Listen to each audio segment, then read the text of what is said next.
Hello, welcome back to my series on practicing with me.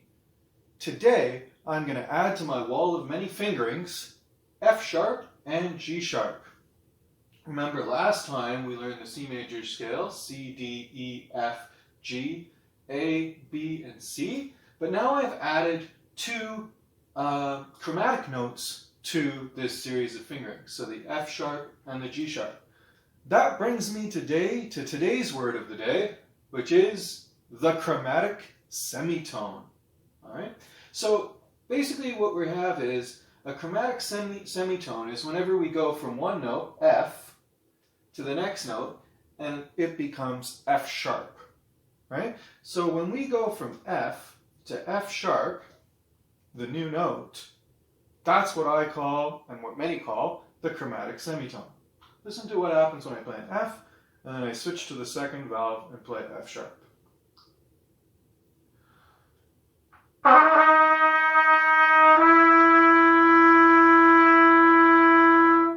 Did you hear that? There's your chromatic semitone. I played F first, and then I played my second valve, which is F sharp. And that's the new note that you have to learn in order to play O Canada. All right, here's our second chromatic semitone on my wall of many fingerings. We have a G, and then right next to it, G sharp. All right? So this is another example of a chromatic semitone. What it really means is that I'm changing notes half a step higher, but the letter is staying the same, but I've added this funny thing called a sharp. All right? It looks like a hashtag. It's not a hashtag. Okay? It's a sharp. All right? So don't be thinking this is G trying to Instagram or Facebook. This is G sharp. Listen to what G and then G sharp sounds like. You can play it like this. All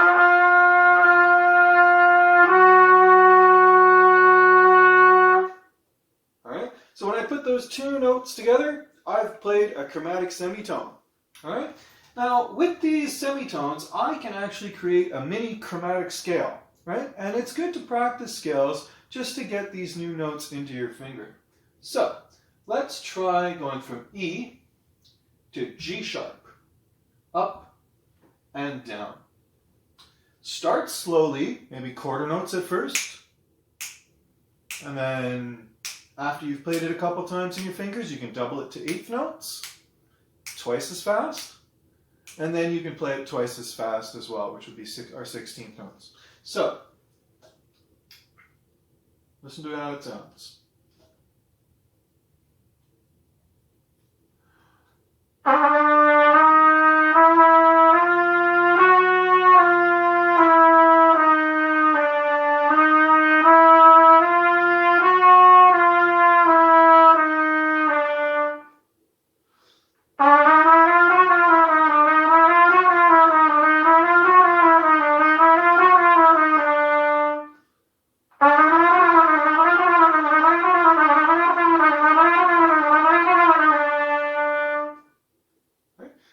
So the goal there is to play it slowly and then gradually make it faster and faster as you get more comfortable with the notes. It's okay if you can't get to that third step, but try your best to just slowly maybe use your metronome, gradually speed it up in successive speeds. All right? Once we have these notes, we can mix them in with all the other notes, and we can then play our piece, O Canada. All right? Another thing with O Canada is that notice that the first interval, E to G, that's a third, right? We've skipped a note. This is no longer a second, a step, 1, 2. This is a third. We've jumped from note 1 to note 3, right? E to G, right? We're skipping, all right? So another thing that's important is when you practice your scales before you play your piece is to maybe practice the C major scale in thirds, okay? And that would sound like this.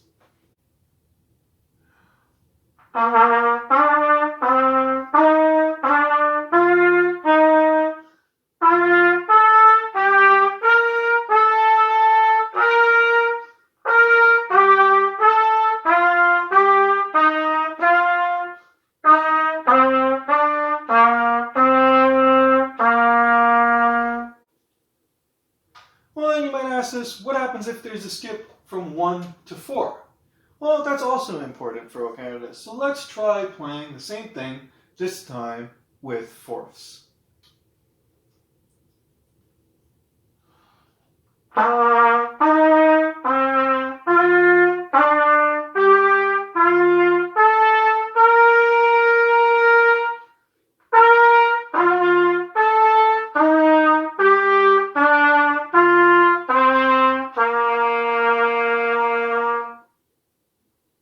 So practicing it in these different ways is going to help you master O Canada even better. Okay? Now, it's important when we look at O Canada, it's quite a bit longer than what we've been practicing in the previous videos, so practice it line by line. Start one line at a time. Once you've mastered that line, move on to the second line of music. Then once you've mastered that line, third, fourth, and fifth. Once you've practiced those lines separately, then we should put them together again. That scaffolds the music and makes it easier for you to learn. Here's O Canada, line 1. Practicing with me. 1, 2, 1, 2, 3.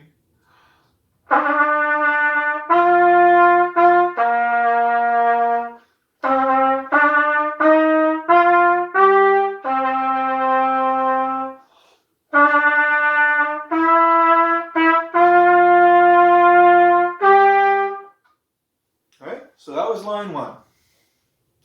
Pause the video, rewind if you want to try that again, and practice it as many times until you're comfortable, and then you can move on to line 2. So line 2 sounds.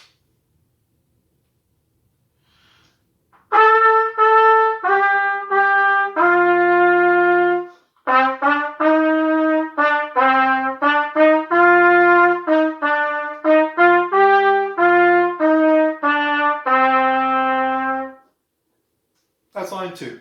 Do the same thing. Pause the video, go back, repeat it as often as necessary. And then we would try line 3, which sounds like this.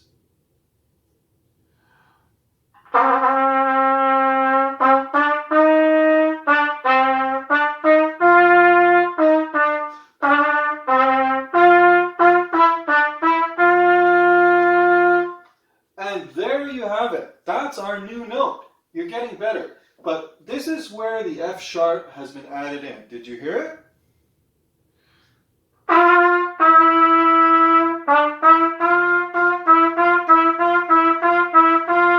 And there we have it. That's a diatonic semitone between G and F sharp right there.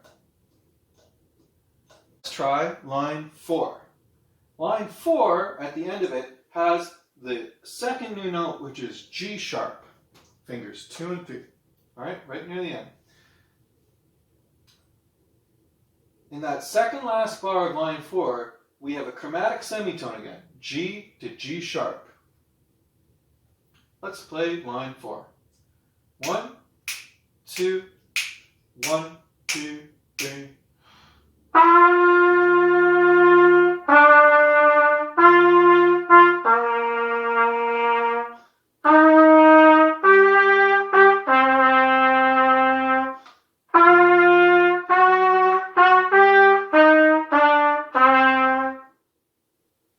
Line 4. Okay.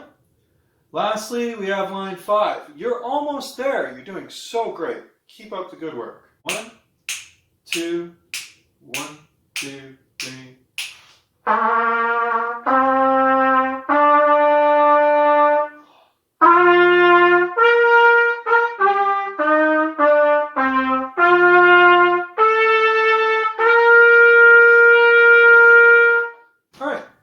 Once you've mastered all 5 separately, now it's time to put it together and perform the whole first part of O Canada. Alright? Once you have it memorized, then you can transpose it to all those different keys that your band director might want you to play it in, or maybe your orchestra wants you to play it in a different key. But first, once you've learned it in this and you've sort of memorized it, then you will be able to play it in any key you'd like. Here is O Canada.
Great job! Keep up the good work. Hope you enjoyed the video. Thank you. See you next time.